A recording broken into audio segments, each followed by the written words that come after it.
In this video, I will be showing you how to remove the NotebookLM watermark from your generated videos. Let's get started. First, I'll head over to the NotebookLM homepage and scroll through my recent projects. I'm going to open my NotebookLM guide. Once the notebook loads, I'll look over at the Studio panel on the right-hand side and select my video overview.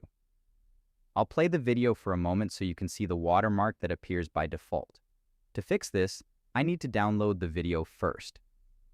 I'll click the three dots in the top right corner of the video player and select the download option to save it to my device. Next, I'll open a new browser tab and navigate to NotebookLM Watermark Remover.com.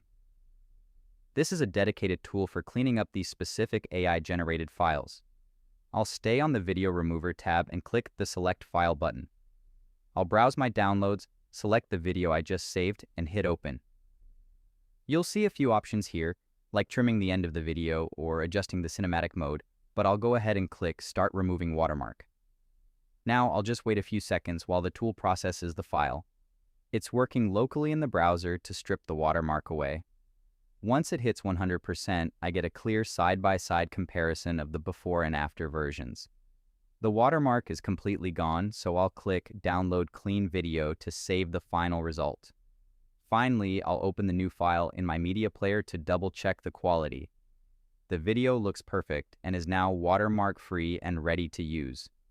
If you found this walkthrough helpful, please consider liking the video and subscribing for more quick tips and tutorials.